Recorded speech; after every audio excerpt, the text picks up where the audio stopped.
You're listening to the Sass Says podcast. I'm your host, Christy Rocha, also known as Sass. I identify as a woman, a wife, and a mother. That should tell you a lot already. And over the last few years, I've learned the value of talk therapy. I have seen how my inner work not only enhances my own well-being, but also my marriage, my parenting, my relationships. And in fact, you wouldn't be hearing this right now if it weren't for the work I've done. My mission is to debunk the misconceptions and stigmas around what therapy is and who it's for. Let's normalize working on our mental health and seeking help when needed. We've all heard of self-care, self-help, and self-love, but do you often wonder how to actually make it all happen? I do. You'll hear strategy-based conversations with professionals, as well as inspiring and validating stories from women who are just like you and me. Think of this podcast as the weekly therapy sessions you didn't know you needed, with a dash of sass, a lot of vulnerability, and me, relentlessly asking, but how? Hello. All right, I've got a Jersey girl on the show today, Melissa Donahue. She is a licensed clinical social worker in New Jersey, New York, Massachusetts, and Florida, and she is currently a doctoral student in the School of Social Work at Rutgers University. Melissa is a certified sex therapist and supervisor and has been the owner and clinical therapist at MD Counseling in Ridgewood, New Jersey for the last 12 years. She is also the certified sex therapist at New Jersey Center for Sexual Wellness. Okay, so today we discuss unpacking our sexual histories, trauma and sexual experiences, how to educate our children on sexuality, the importance of eliminating shame from all conversations around sex and sexuality, and what it's like to see a sex therapist as an individual and or a couple. Yeah, lots going on here, but it's a great conversation, so here's Melissa. Hey, Melissa, thank you so much for being here with me. Hi, thank you so much for having me. I'm going to just share that this is the second time we're doing this because I unfortunately was not recording the first time. So I really appreciate your time. We're all human. We all make errors. It's totally fine. And not that I'm in any way trying to hide that. I just wouldn't normally share it except for the fact that I did share with you after the fact off air. Well, there wasn't any on air. But I shared with you after the fact last time that I felt, a little robotic in the conversation and that the only other time I'd interviewed a sex therapist, I felt the same way. And, I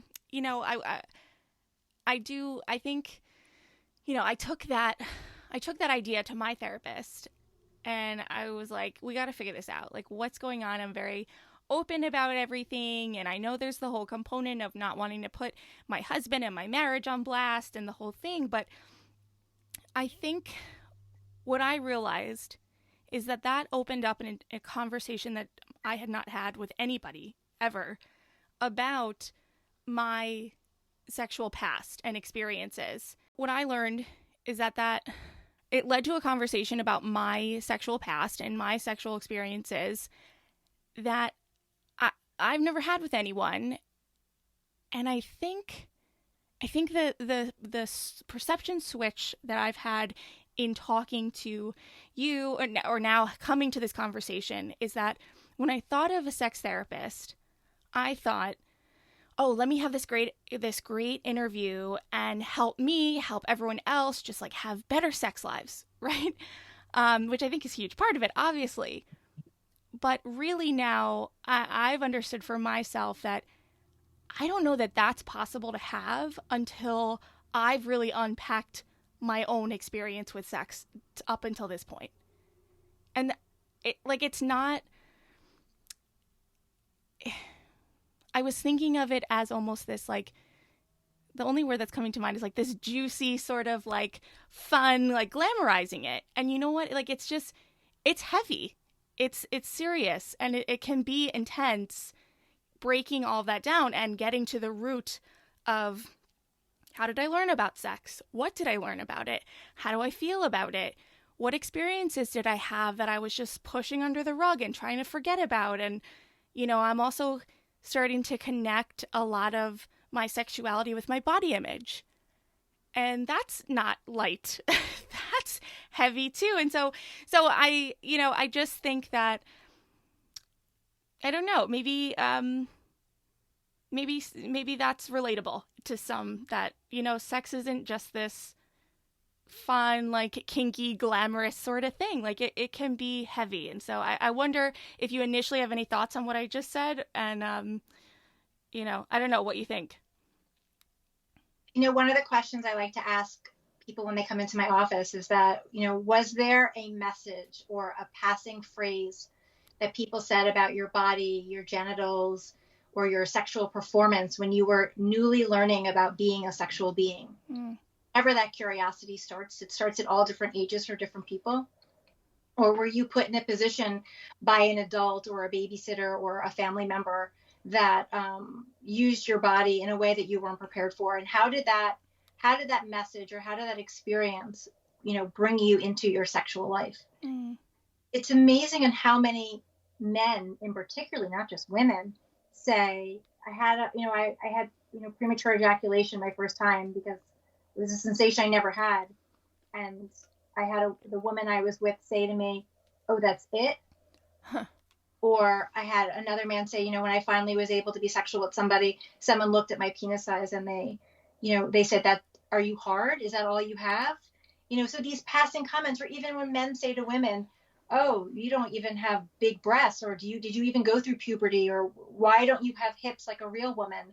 I mean, these little subtle comments that people make because they don't have experience. How many people have they been sexual with before? They're coming in with little knowledge, and today's people are coming in with more access to porn, so that they're using porn as what their template is for people's bodies. It's a pretty high standard to live up to, and not especially all the people who have not had plastic surgery or don't have the genetics or the ability to exercise extensively because that is their job to be a certain body size. Yeah.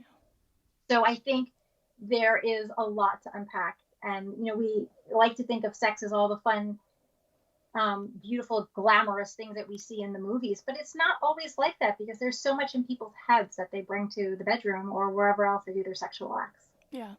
And my, yes. And my, sort of own takeaway from the conversation I had with my therapist was, these aren't things my husband knows. So they're just in my head. I mean, he knows some things, right? Like we've shared, well, not right, you don't know. But like, I've shared some experiences, but as always, when I'm with my therapist, it's every detail, it's every thought, it's every, it's uninterrupted. So it's just that free flowing. It's not a conversation. It's just, I'm talking at her. So I really get it all out. And it just occurs to me that I'm interested in this. I'm having this conversation with you. I have a therapist where I'm having that conversation. My brain then goes to the amount of people that must get to the last day of their life never having explored everything we're talking about. Like that has to have a pretty big impact on just even, I mean, obviously their sexual life, but I feel like even your kind of existence in a way. Like, I don't know, am I making too much of it? No, but I think there are some people who have never had that experience and they don't know any differently, and satisfying enough for them, or they look at it as an obligation for their partner. And they're not, if they've never had pleasure in a sexual experience and they don't know what it is, perhaps it's not something that they're looking to gain. There are some women that say, I've never had an orgasm. I want to learn what that's like and what that feels like. And now that I'm at whatever age they are, I'm looking to explore. I mean, not every woman is lucky enough to experience an orgasm when they first become a sexual being. I mean, whether they, and not every woman masturbates to orgasm at a young age. It depends on what their upbringing was and how everything kind of intersects there. Yeah. I just, it's, I think too, what was coming to mind as you're talking is, I explore and I ask a lot about trauma, and you even, mentioned it earlier about, one of the first things you ask your clients is about, how they came to experience sex for the first time, and perhaps it was inappropriate and things like that. And I think that there are certain, particularly sexual experiences that societally, culturally, we generally accept as traumatic. And then there are these nuances and these layers of trauma that I know for me, I was doing the whole, well, it wasn't that bad. And I know people experience worse. So, and it just got shoved and shoved and shoved under the rug. And I that breaks my heart for myself and for anyone else that doesn't feel like their trauma or their experience is considered trauma. What do we do? Like, how do we change that? How do we change the narrative around what sexual trauma is, or how someone could look to explore it deeper? I don't know. Like, what do we do?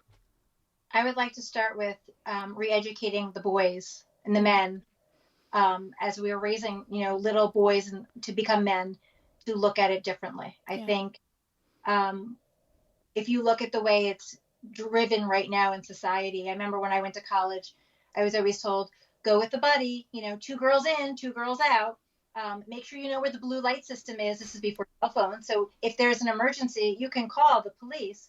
Don't dress too provocatively. You're just asking for trouble. Mm-hmm. Good girls don't go out at a certain point at night. That's when all the bad stuff happens. Mm-hmm. And then I'm thinking to myself, well, wait a second. What if men just didn't attack women because as they're out? Or what if men didn't take it as an invitation that, I want to grope her because she's wearing tight jeans? Right.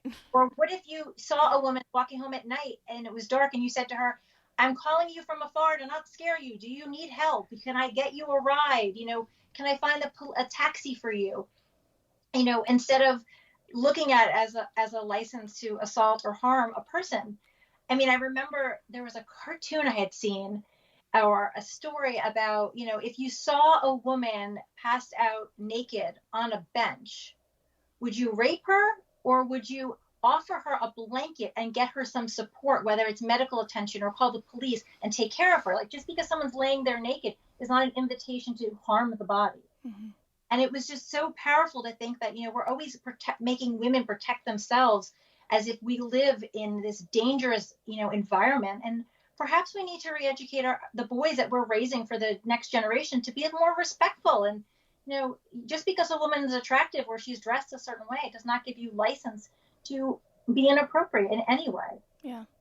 And it hits from every angle, right? Like, it's not just what, young boys might be witnessing on the playground and witnessing in older siblings and this and that. It's like, even the most, I'm thinking of TV shows where it's constantly like the man is the pursuer and the woman is always like, no, get away. It's like, I mean, that's not exactly what you're talking about, but it's just that the idea that the man is always the aggressor, is always the pursuer, and that needs to be a role that as a man you need to fill. And when kids are young, they might not have the wherewithal to understand the difference between what's appropriate pursuing and what's inappropriate pursuing. And I guess that's really what you're getting at, is that needs to be taught. like explicitly taught. I mean, I think the best message where it starts is that if someone doesn't want to play with you, no means no. Right. And no means no at a very young age, when it doesn't involve necessarily people's bodies, but it comes with sharing toys, sharing a piece of candy, whatever the instance is. When we start learning the word no actually means no, not possibly or maybe, or, give me another cocktail and I'll consider it. Right. Then, we start respecting that word. That word has seemed to have gotten watered down a little bit, mm-hmm. and misunderstood of what it really is meant to mean. Yeah. Yeah. And I feel, and just thinking back on my own experience, especially in college, I don't want to say, I was about to say, I feel for the boys in the sense that, there, even for us, for women, yes, there was this whole thought process of exactly what you're saying, buddy system, watch where you go, watch your drink, cover your drink, the whole thing. But there was also this pressure to be this sort of mysterious, sexually desirable kind of, not don't be easy. So there was this kind of like misunderstood or maybe misguided almost push and pull to where, you know, us girls, like, we weren't really sending clear messages. You know, we weren't saying yes or no. We were sort of, at least for me and my friends, we were very like, we want this, but we want you to want us, and we're still kids, and we don't really know how to do this, and it's just, it's very confusing. it's right. I mean, everybody, people want to feel attractive. People want to feel wanted. There's that whole idea of, we dress for ourselves, but we dress for others. Yeah. And it's that constant push and pull there. But just because we dress up and just because we want to be noticed and people approach us does not necessarily mean, that there can be a limit. Mm-hmm. And it can be, yes, you can find me attractive. Yes, you can talk to me. Yes, you can like me. But if I say, this is where it ends, and you're going to respect it. Yeah. So in thinking about this, how would parents start to talk to their kids about this, or parental figures and mentors, guides, teachers? What age do we start where we transition from no means no, from snacks and playing and like you're saying, to actually talking about bodies and sex? And so when and how? So I like to say that the lesson about sex education starts when you learn body parts, because you take the shame out of it. Okay. You talk about, if you label an elbow and you call it an elbow, it's an elbow. If you label a vulva and you call it a vulva, it's a vulva. There's no shame in the word. We don't call the elbow the bendy thing. Right. We don't call the nose the smooth thing. Call it what it is, because that's the name of things. Mm-hmm. So when you start with labeling the name with the accurate name instead of giving it a slang word, you already take out some of the stigma already, mm-hmm. because that's what it's called. Like, why would I feel embarrassed about calling it what it's called? Mm-hmm. And then it slowly progresses where, you see, with the education about sex, is you start talking to people about, well, what do your body parts do? What are your body parts capable of doing? Where do babies grow? How do what are the ingredients? I always tell the kids, what are the ingredients to create a baby? Just like when we make French toast, there's ingredients. And you talk about one person's body has eggs and one person's body has sperm, and they have to come together to create a baby. Okay. Then you keep layering the conversation where does the baby develop and grow? How does the baby come out of the person's body? And at some point they say, well, wait a second, how did the ingredients get together? Mm-hmm. You wait for their development to catch up. And then you say, well, this is how they come together in different ways. Mm-hmm. You need to honor all the ways that people create babies in the world. And you talk about that. Mm-hmm. And then, then they say, well, wait a second, like how, and I remember the conversation developing. Of course, it doesn't always happen at the best locations, but the big joke that I had is that my one child decided to ask, how does a sperm and egg get together in a pool? Luckily, with my friend, who was grateful that it happened, because, she wanted me to help that conversation along. But but the conversation develops that way. And then what ends up happening is that you start talking about your body and your right to say yes or no to who touches it. Mm-hmm. Just like when you go to the doctor, I'm trying to help the kids give consent for their, vaccinations that they get. When the doctor grabs your arm, you can say, can you give me a minute? Mm. You start with that, where just because you are a patient and you are a minor does not give you a doctor a right to grab your arm and stick a needle in it. You could say, give me a minute to take my breath, to compose myself, and now I'm ready. Yeah. So it's all layered on basic stuff that happen all day long. I mean, especially when you have more than one child at home. I mean, what happens is you're teaching consent all day, where one kid decides that they want to be more handsy with the other and the person's saying no. And you say, okay, well, no means no. This game of roughhousing is ending because this person's saying no. You need to create another playing environment that's not, is not interrupting somebody's personal space. Yeah. Yeah. My husband, say it again. So that's how you start with it, whether it's boys and boys, girls and girls, or mixed gender, to be able to get them to respect no means no for whomever you're playing with. Yeah. My husband and I recently had that conversation around tickling, and both sort of getting on the same page about, our daughter, she's 3.5, and she loves like tickle fight with my husband, and it's like a nightly thing. And I was saying to him, like,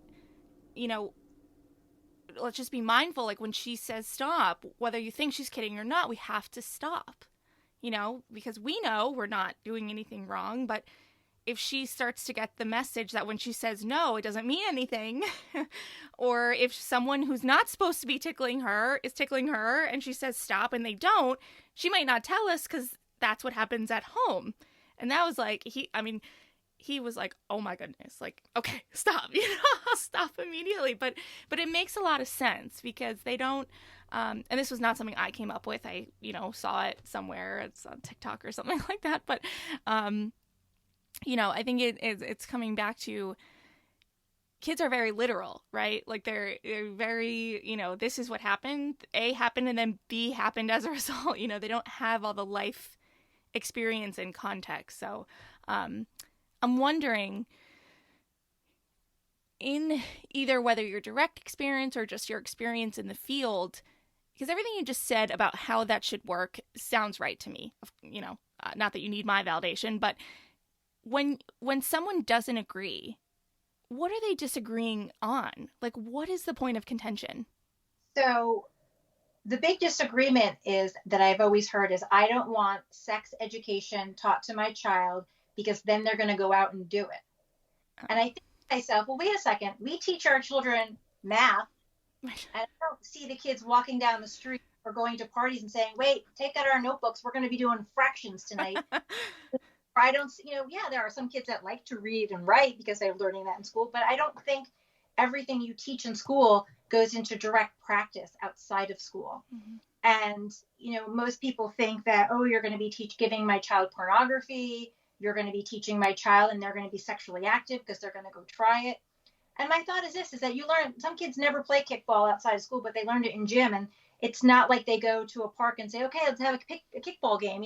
They're not going to take everything so literally, but, and people say, well, then let me teach it in the home is the other thing. But I don't find that people are necessarily always teaching it in the home. In my practice, that's one of the questions I ask people, how did you learn about sex? And they'll say, well, school education is what I learned about it. Or I had a sibling or I had a friend who told me. A babysitter. Yeah, the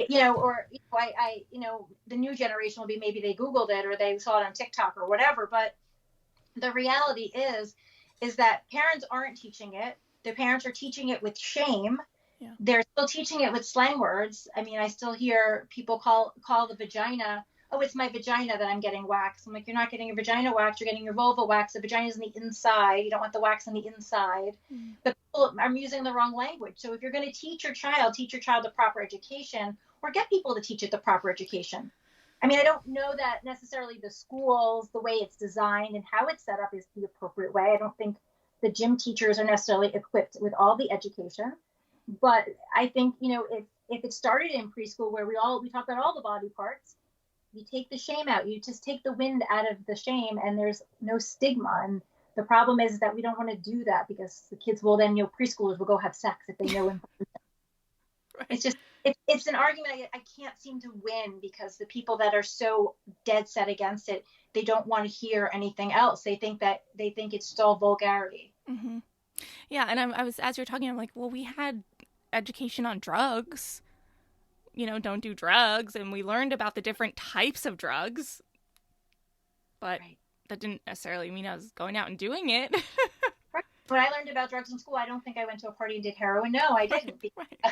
Right. I got the proper education and I made that choice for myself that it was not something I wanted to do.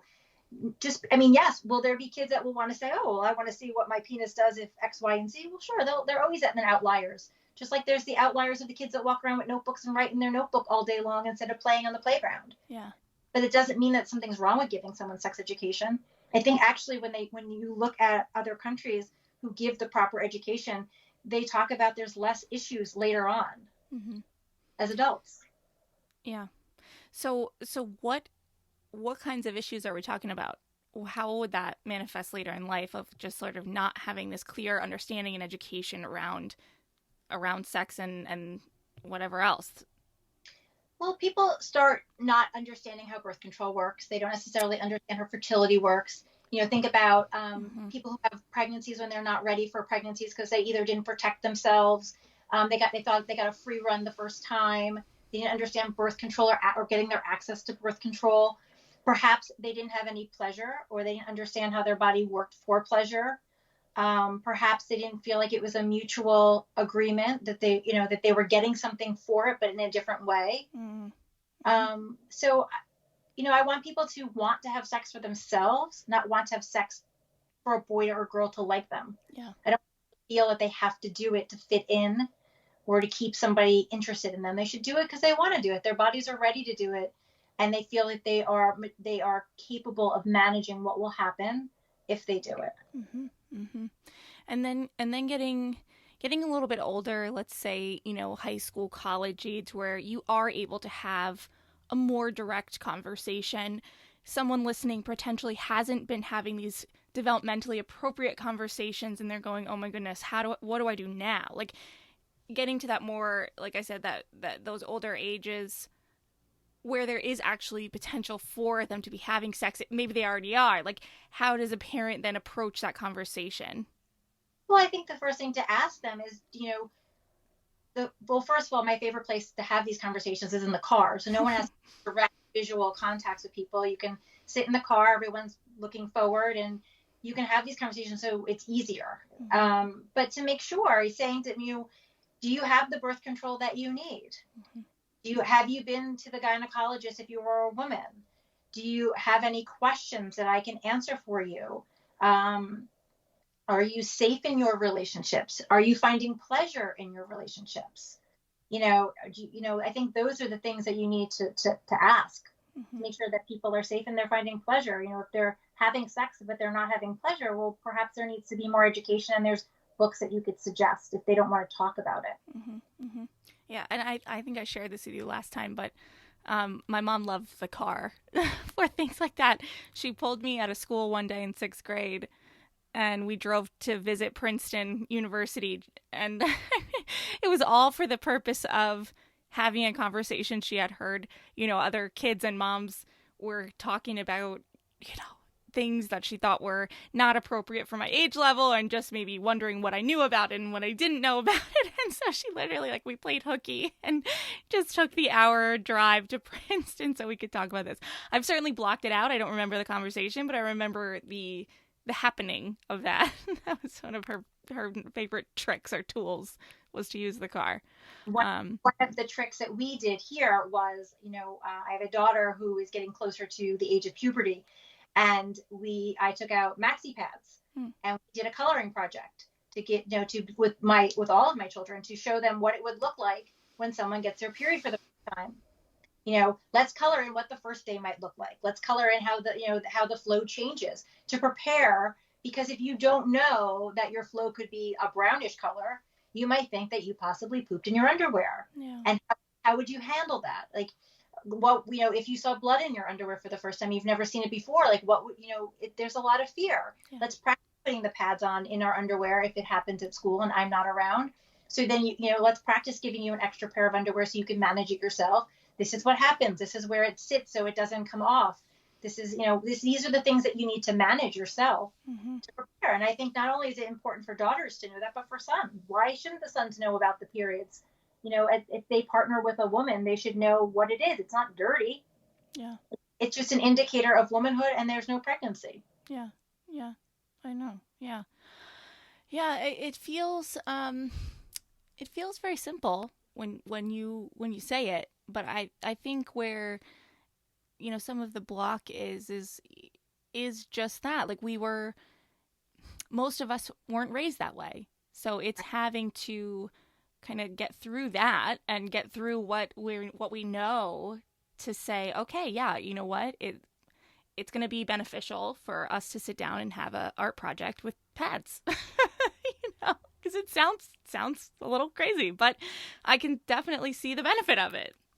Right. I mean, that way that way if you have a friend that doesn't know what they're doing, oh, you have your period, here's a tampon, here's a pad, what do you prefer? I have both. This is what you need. Yeah. I think once everything gets more normalized, like, oh yeah, this happens to everybody, not just you. You're not the lone person. Yeah.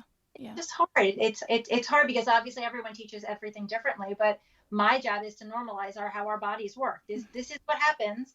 we're going to celebrate a period when we're not, especially now when you get it, it means you're a woman, and it means that, thankfully you're not pregnant at this age. So this is a win-win because you're not ready to be a mother. So let's be prepared for it. This is the supplies you need, and we'll move on. Like, we don't need to make there's no shame. And it just,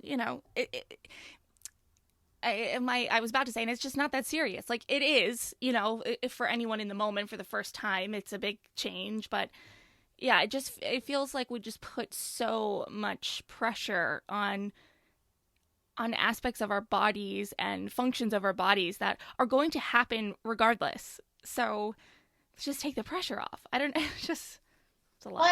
There used to be movies where they make jokes about the men having to pick up like the tampons or the maxi pads, and why? Like, there shouldn't be a joke about it. Like, it's really great that like someone's partner or friend or brother would do that. Yeah. There's shame in there, or there shouldn't be embarrassment in getting condoms. You're getting condoms for whatever your reason you're getting condoms. Why? Or the morning after pill, or whatever other contraceptive you're purchasing at the drugstore.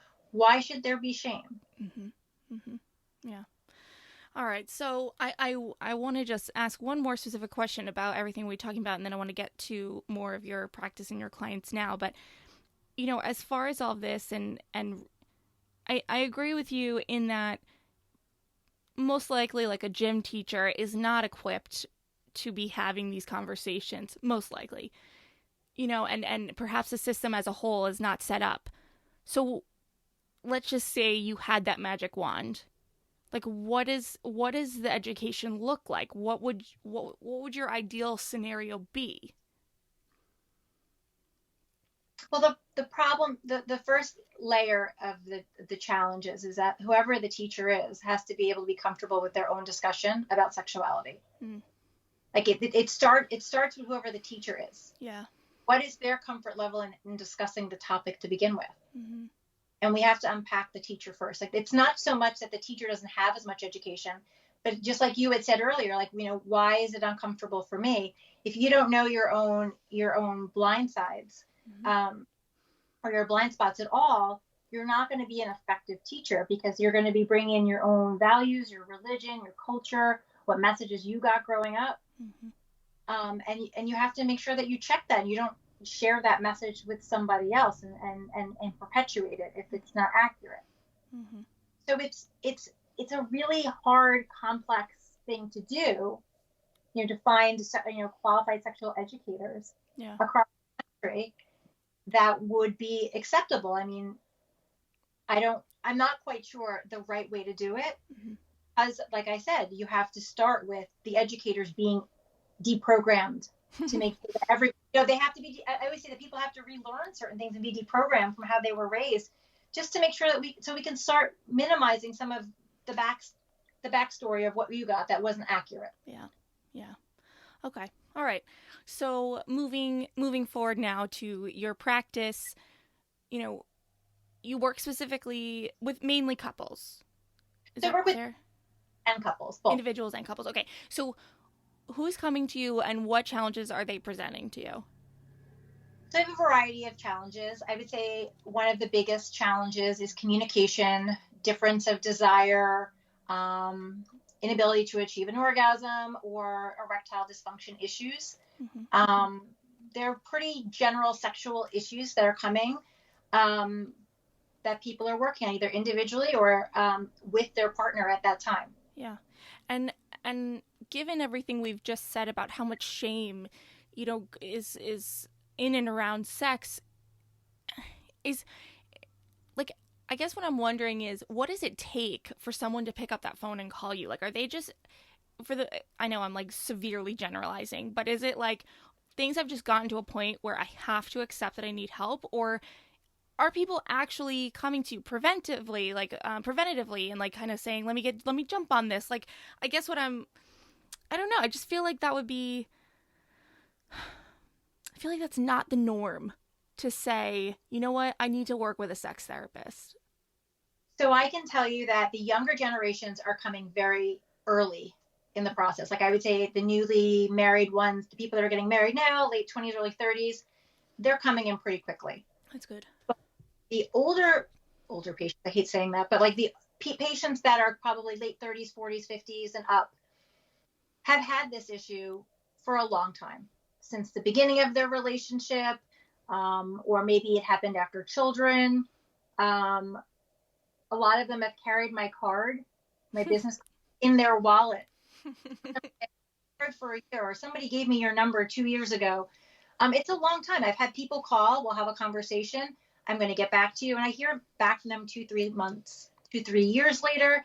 It depends. But I think that a lot of people come after a really long time because they finally decide that it's either a divorce and ending the relationship, or we have to make some movement and change it. Mm-hmm. Mm-hmm. Mm. I imagine that, I mean, especially if you're coming with your partner, that can't always be smooth sailing. Like, take me through a little bit, if you don't mind, like someone listening who's never been to therapy and, you know, is hearing all this for the first time. Their eyes are being opened. What does the process start to look and feel like once someone's working with you? So I would love it when a couple comes in together for the first time. It gives me a great chance to see how they are together with a struggle. I get to see their body language. I get to see their ability to comfort one another, if they're both on the same page with the issue. And then I make individual appointments with each one of them, because I know that what they may say in front of the other may not exactly always be what's happening behind closed doors. Mm-hmm. And it's usually not. I would say majority of the time there's something that's omitted, not disclosed. There's something big or small.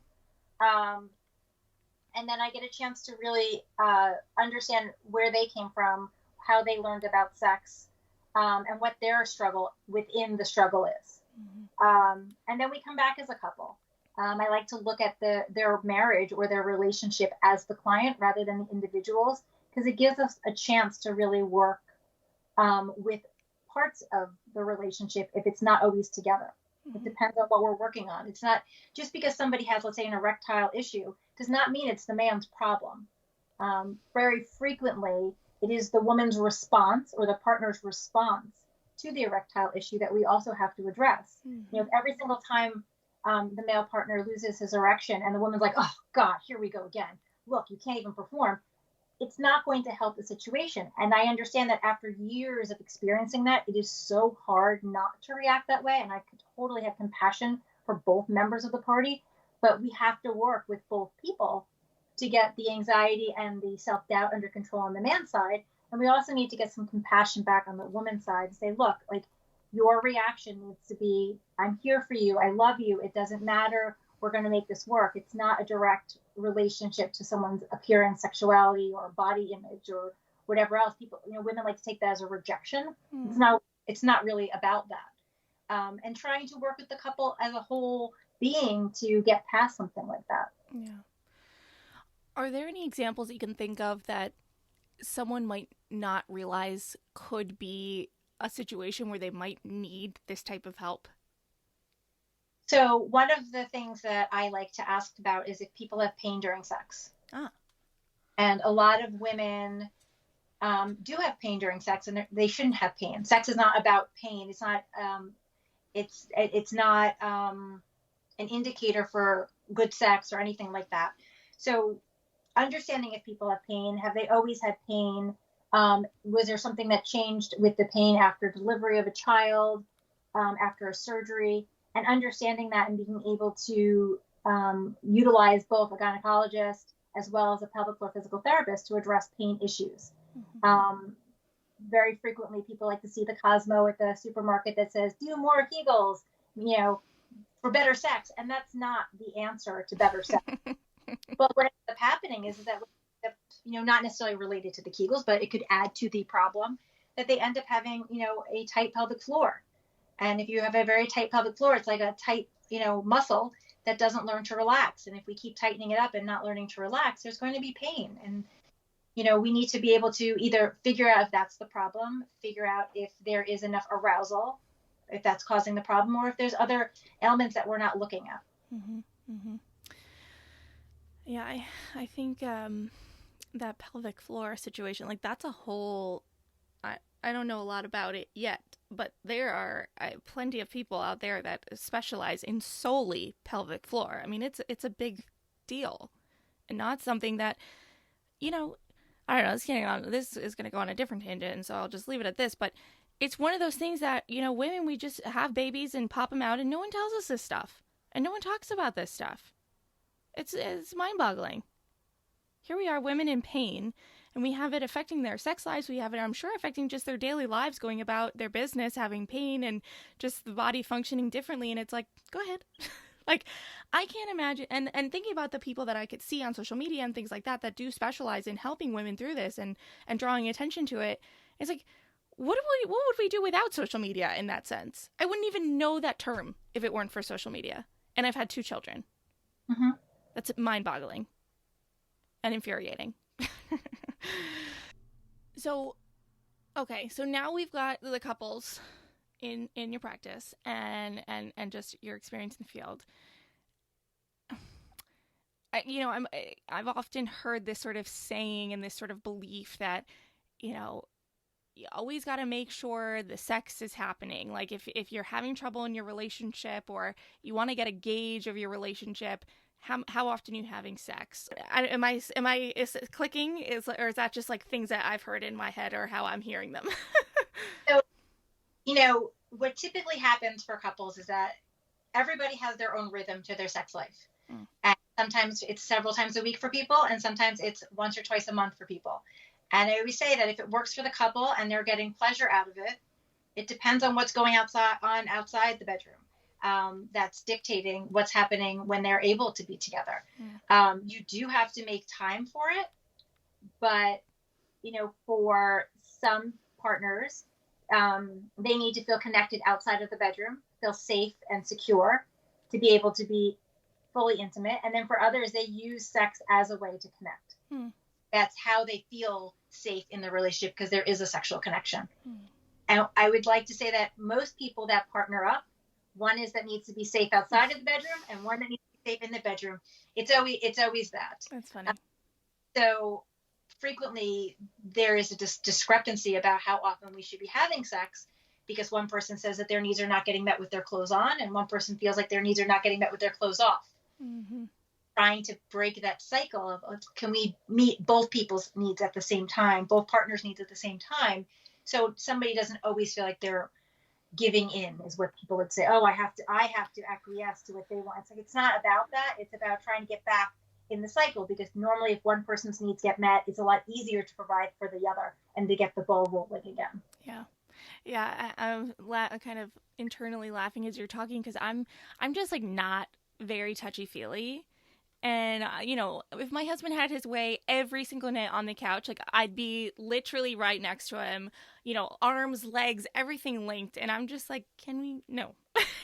But I have here and there, I'm trying to be better about it, just recognizing that that's intimacy for not just him, but for both of us. And usually it's like, it's kind of like exercise. It's like, I don't really want it. And, not, whatever. I don't want to hurt his feelings, because it's not that I don't want to be near him and cuddle with him, but I'm just not a toucher. I'm not a cuddler. I've never been. But usually when I do it, I'm like, oh, this is nice. So what happens is that, when you're taking care of small children at home, they're climbing on you all day long. And by the end of the evening, when they're finally asleep, you are touched out. You have been sensory overload. But even if you don't have children, what ends up happening is that women in their mind have already made a decision. If my partner approaches me for sex, the answer is going to be no. It's already, they know, already have predetermined what their thought process is. And what I tell the women is like, your desire for sexual activity will come if you give a chance to let your body respond to the action. Oh, I love that. Your partner were to come up and kiss you, and make it more than just like a kiss that he would give his Aunt Joan, or a passionate kiss, and you were kind of take it in and not already reject it as it's coming, and see how your body responds, and say maybe instead of saying no. Very often your body will respond, and if it happens again and the touch happens again and you say, oh, that actually feels really nice, and take that in, your maybe will maybe become a yes. Mm-hmm. No, that's great. I love that, because you're right. It's spot on. It's like, I don't know that at least for me, I don't know that I actively think it every night, but it's like, it's also based on, yes, the kids and being touched out, but it's like, you know, I don't know. I'm like, I always have to like be showered. Like I want to feel and look a very like a certain way, and there have been times where he's sort of, his advances have pushed me through that, right? Whatever blocks me. But for the most part, it's like, oh, I couldn't possibly because like I didn't shave my legs or something like ridiculous like that he could care less about, but it's very true.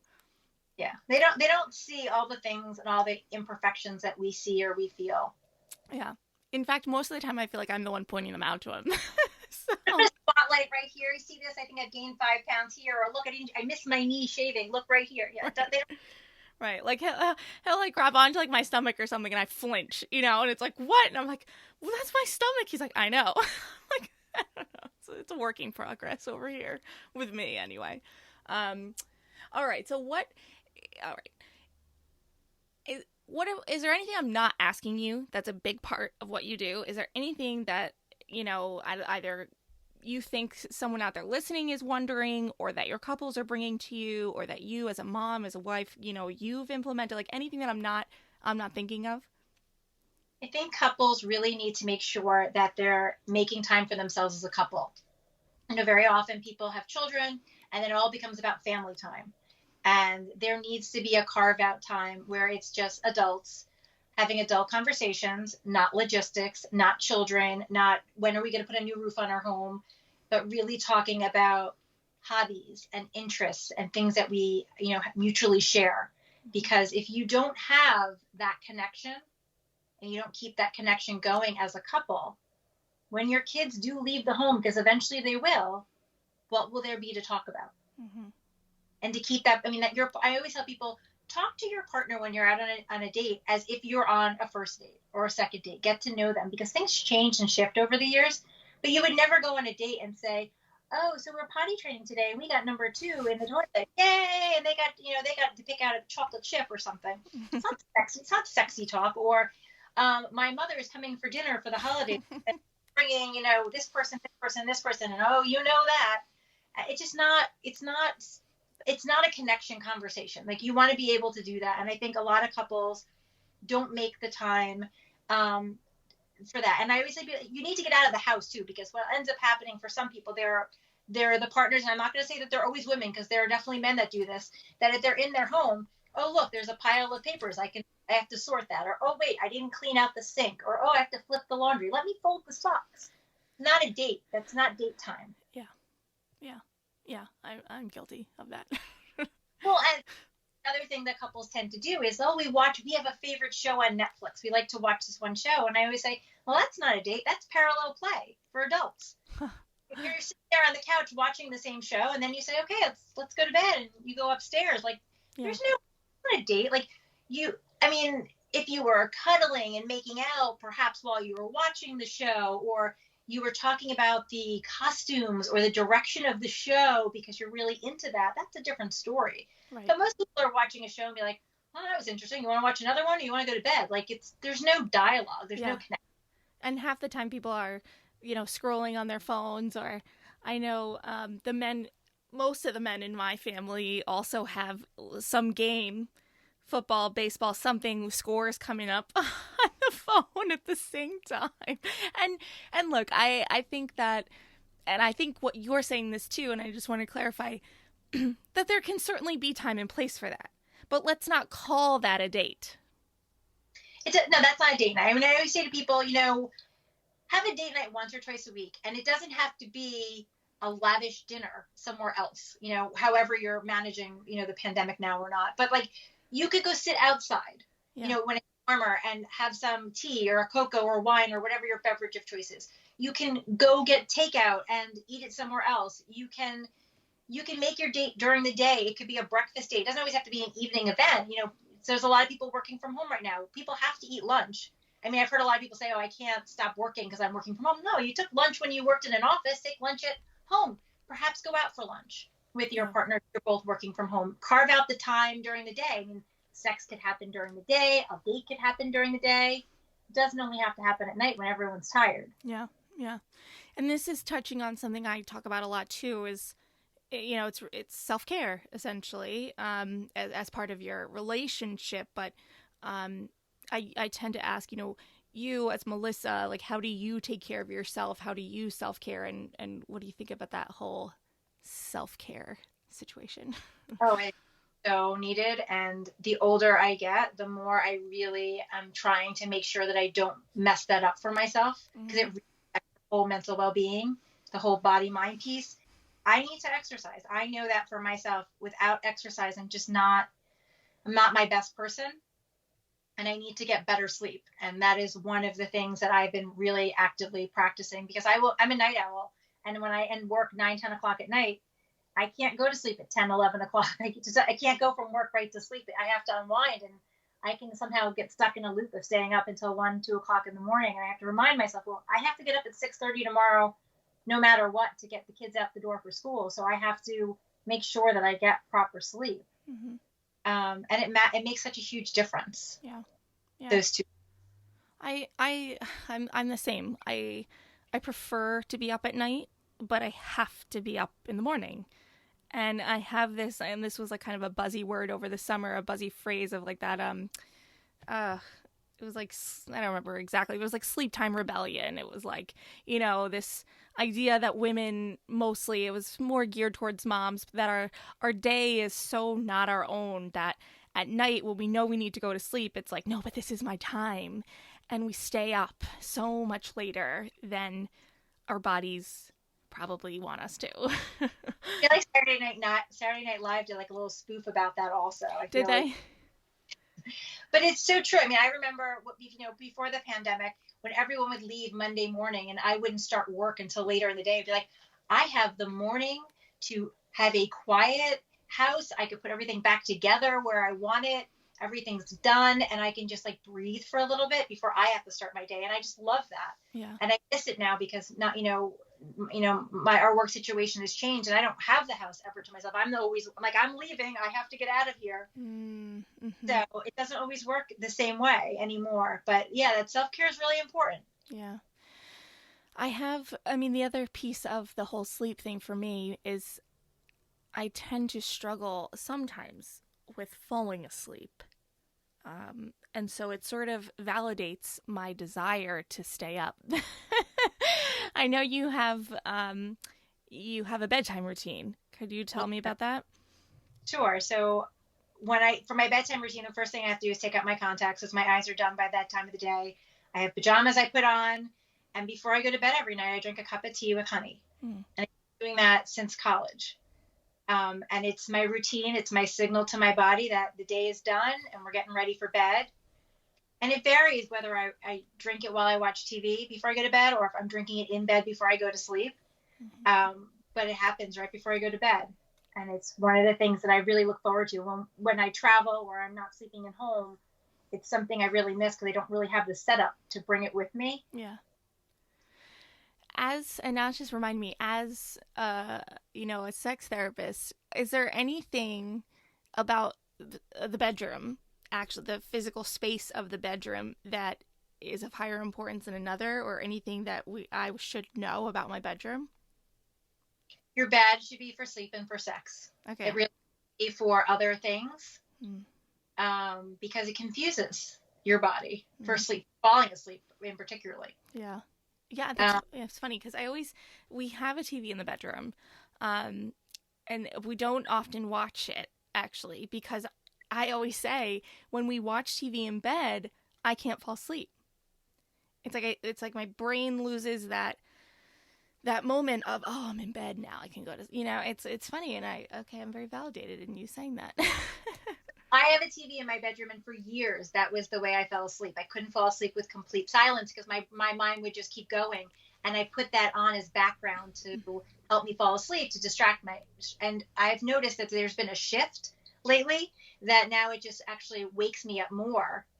And the lights from like the cable box, or the lights on the TV that don't ever seem to officially turn off, I'm just drawn to it as if it's some type of light that I have to go to. And I've been using the Calm app lately, and I've been listening to this one particular song, and it helps. I mean, I'm asleep in 5 or 10 minutes if I listen to it. It doesn't have to go the whole 30. But when I put the TV on, I lay in bed, I think it was last night, I was up like 1 o'clock. I'm like, oh my gosh, I have to go to sleep. What am I doing here? Yeah. You Yeah. get caught. Yeah. Yeah. Mine can be my phone. It's like, and I know Mel Robbins and everyone else, it's like, plug your phone in the bathroom, plug your phone in downstairs. But, I haven't cut that cord yet, but I try to be more mindful about, it's like guaranteed. If I get on the phone, it's not 5 minutes. It's a half an hour, at least, if not more. The do not disturb feature on your phone is the most beautiful thing. If you can finally eventually do that, like cut yourself off at a certain time, so then no notifications come through. Yeah, I know. I have it set and I ignore it. Well, I also put a clock in my room because I kept finding myself looking at my phone, and then the light would just wake me up more. I was like, nope, I'm going to use the old-fashioned like clock radio thing. And yeah, that's a good idea, actually, because that is, especially if I wake up in the night and like I want to know how much time I have left or whatever. It's like I'm picking up my phone, and then who knows what I see on there. I mean, I have the do not disturb, so I don't see the notifications any longer. But especially if I'm expecting something in the morning, depending on what time it is, it's like I don't often check, but I fight it. Like, it's a thought, you know what I mean? And then the energy and the mental energy it takes to fight it, it's like I'm up. Then it's over. It's annoying. Yeah. All right. So anything that you would have asked yourself today regarding anything we talked about that I didn't think to? I think when people are going to therapy, I think it's important to realize that not every therapist is skilled in everything that you need. Okay. That's good. That, particularly if your issue is about sex and your therapist is not skilled, there's no problem by saying, look, I'm going to put a pause here and go see somebody who is qualified in that, and then maybe I'll circle back to you once I resolve my issue. Therapy should be like a baton situation where, one therapist can take you on your journey to a certain place, and then you have to pass it off to somebody else. And whether it's lack of skill in the next area you need to work on, or just that's as far as their skills can take you and you have changed as a person, it doesn't mean that there's anything wrong with your therapist. It just means that that's the end of the road for them. So I think that it's always good to shop around for therapists. Make sure you have the right fit. Your fit with your therapist is more important than their skill base. I always start off with, if you don't have a rapport with your therapist, it's just not going to go as well as you want it to go. Do you think some form of therapy is for everyone? Do you think anyone can benefit? I think a lot of people can benefit, but I don't think it's necessarily for everyone. There are a lot of people who have no desire to be anything different than who they are, and they're fine with who they are. Interesting. But I think I can't relate to that at all. How can I? I think, if you're looking to approach something differently, or you're looking to change things or figure out a common theme or that keeps playing over in relationships that you're trying to address, having a neutral person like your therapist is really beneficial, because any of your friends or any of your family that you're going to ask for advice, they're already personally invested in you or the other person or the issue that you're talking about. There's some investment in some way, and they're going to have an agenda based on their investment. So you really need to have a neutral party to help you work through these things. Yeah. And at least in my experience too, that, knowing that either the other person has an agenda or an opinion or an idea, I censor myself in what I say, so it's not just about the kind of response that you would get from a family or a friend, a family member or a friend. It's also what I find is how much I'm willing to say. And usually it's the parts that I'm not willing to say to a family member or friend, that's the part that needs to be looked at. Absolutely. And sometimes, you don't even understand your part in it. It's very easy to blame the other person and say, well, they did this and they said this and this problem didn't exist till they showed up, and not owning your own part. And it's very hard to look at yourself introspectively and say, well, wait a second, what am I doing wrong here? How am I, and maybe it's not that you're doing anything wrong. It's just that your communication style or your tone is the issue, and trying to see what you're doing that's triggering the other person, or vice versa, to correct the issue. Yeah, no, exactly. All right. Well, Melissa, this was very, I feel much more comfortable with this conversation. So thank you so much for doing this with me again. And I'm looking forward to everyone hearing this version of the conversation. Yeah, this was great. I'm glad we were able to do this. And you did a great job. You seem much more comfortable and part of who you are. Yes. Thank you. Thank you.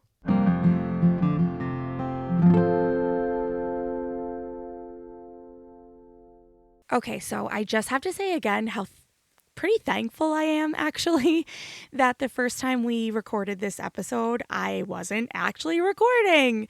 And it is a perfect example of how I truly am learning right along with you on the show, because I took my experience with Melissa to my therapist and it opened up a can of worms. And I appreciate it so much, you know? We don't talk about this stuff. Anyway, all right. What I take away from this episode and my experience following is that just like any other experience in life, it's important to talk about and explore when and how we learned about sex, how what we learned impacted our sexual experiences, and so on.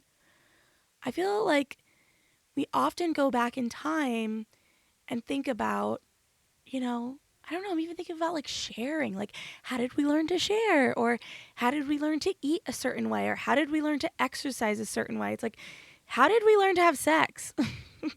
How did we learn about our periods and body parts and all of that? So I do think it's important to unpack all this in order to have a quality and well-rounded sexual relationship with our partners, but also so much so for our kids.